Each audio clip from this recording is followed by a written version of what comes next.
Hello, this is Malorian, this is Orc Tactical Team, and we're going to be talking about again is the Warriors of Chaos book.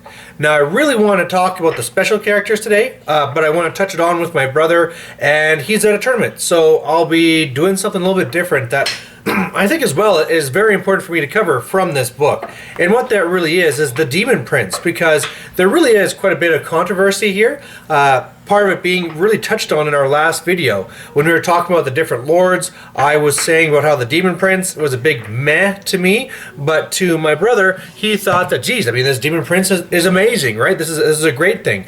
And this really is translated to the forums as well. If you go on to Warsteer, the different stuff there, people are saying like, oh, Demon Prince, it's great, it's the way to go, like this guy's amazing. But I really definitely have my reservations on it, and I'm going to be using this video to kind of cover the reasons why, trying to touch on both sides, and try and say why I think my side's right. But let's just get into it. Right off the bat, you can really see that this Demon Prince is a lot better than the previous incarnations. It's cheaper, it has better options, it has more options, and there really is a lot you can do with it. For the most part, what you're looking at is you can easily put on a Chaos Armor for a 4+ armor. You can then put on the Gift to improve it by 2, so you have a 2+. Bam, you can put on the able to reroll for your 25 allowance.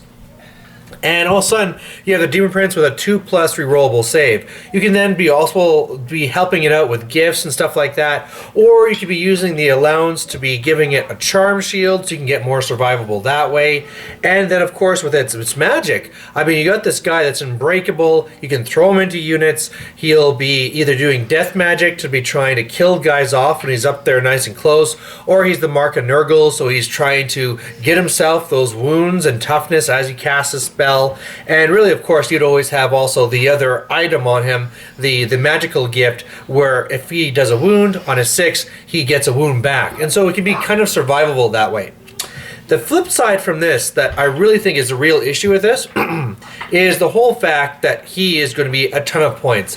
And you really see this a lot of times with the demon players, the Demons of Chaos. Now, they have stuff like the Bloodthirster and all that, and what I really see in tournaments with them is that these things are very key forces in their army. I mean, they're clocking in at, say, like, oh, I don't know, a quarter of their points type thing. And then so not only are you losing all those points if they die, then you're also losing the points for the loss of the general. If he's the magic user, also you have no magic user. And all you really need is to go into any one of the matchups or even be up against some good war machines, and then boom, the guy's dead. And this one here only has 4 wounds, so it's even easier for him to die. Now, some of the ways that people have been trying to counter this is saying like, well, like I kind of started with this video, there's ways to make it more survivable. Other ways you can do that too is by having something that's going to be screening in front of them. Now that you have all these chimeras going around, you could be having it so that you have your Demon Prince here, chimeras kind of blocking it, and if a cannonball's coming, it'll have to go through the chimera to get to it. Same thing can go if you have trolls or something, especially now that they have the cheaper trolls, you could be running a troll screen. Now, of course, the trolls are a little bit slower, so you'll be dealing with that. Sorry, but one of the things that doesn't stop is stuff like the stone throwers. Stone throwers will just go right over and hit them. And of course they say things like, oh, well, just give them the charm shield. Well, one of the biggest things that people mess up with the charm shield, and I used to mess up too, is that it's a 2+ ward against the first hit, not the first wound. So sure, if the first thing they do is fire a cannon at you, then yes, you can use that 2+ ward against it.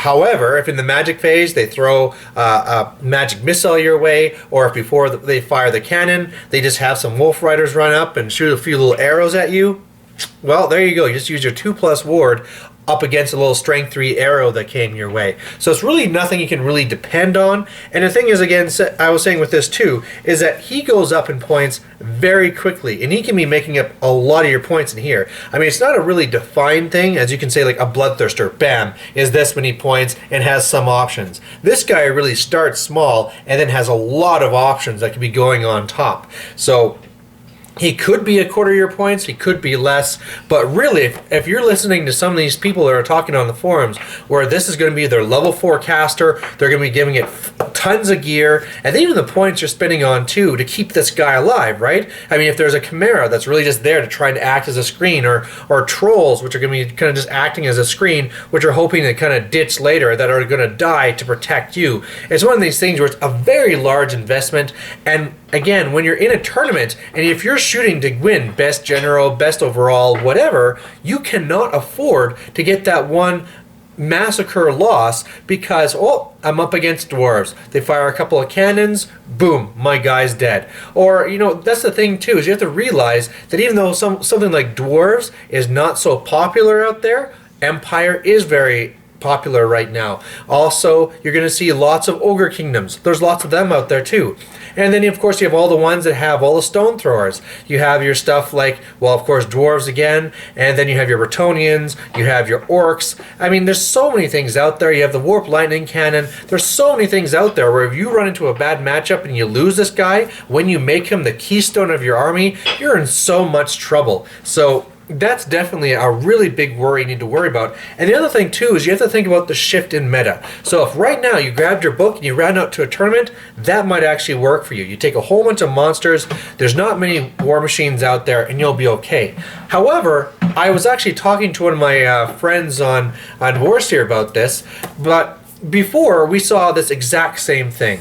We had Tomb Kings who came out, and all of a sudden we started seeing this massive monster spam. Everybody took all these War Sphinxes, and they're going to tournaments, and they were smashing things. Well, now what's going on, or what happened then, is that people took a whole bunch of cannons and war machines, and all of a sudden when you brought out your Sphinxes, it was a complete waste. It was like throwing points away. And I think this is kind of the bad thing, is that already we're starting to see this meta shift already.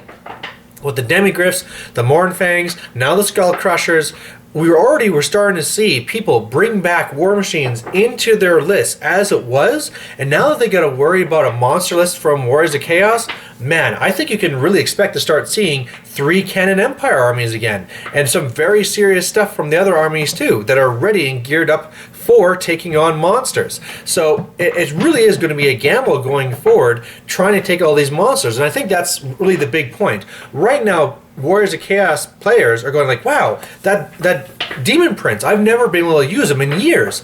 Now finally I can use him, and I can make a monster list. That's so cool. And they're going to break the stuff out, use it, there you go. And then after a while, when they get hit with all these cannons and they realize that they're not winning tournaments, I think then they're going to start falling back to the more reliable choices, like just take the level 4, right? The level 4 Nurgle, Lord Sorcerer, done, right? He's in your normal block. He's not a liability. It's very difficult for your opponent just to take him out just with a couple of cannons. So much safer way to play. And if you're going for best general or best overall, that's the way you have to do. You have to take some of these major liability elements out of your list. Now, the next part on this too that maybe you can make this work is that, well, what if he's not your general, and what if he's not going to be your level 4 caster? What if we're playing in a large enough game so that I already have that level 4 of Nurgle in there anyway? You know, he's going to be my guy. Well, part of the problem with that part there is that won't work, because the Demon Prince is still one more leadership than that level 4 sorcerer, so he'll still have to be the general. Well, okay, what if you already have a Chaos Lord in there or something, so he doesn't have to be the general? Well, of course, we're looking at a whole bunch of points.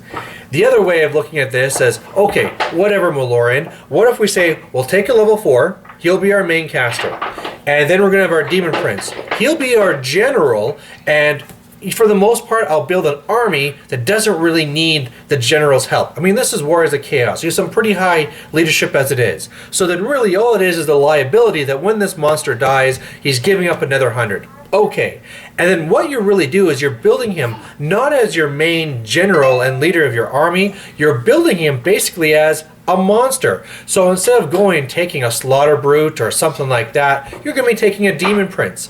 Of course, one of the things you're going to have to do is make sure to be very careful not to go too crazy with upgrades, because you can take a lot of upgrades on him, and all of a sudden once you start doing that, it's a large point investment, and damn it, you just might as well make your level 4, your Demon Prince, and go from there. But it'll be one of those things where I really think that even though people are seeing a lot in him right now, you're going to run into a lot of problems as the meta changes to stop him. So there you go. The internet says that they love the Demon Prince. I concede that it is a much better choice than it was before. However, if you're going to try and win Best General or Best Overall, I would really go with a more reliable choice. And there you have it. Hopefully next week we'll be here with the special characters. So see you then. Bye.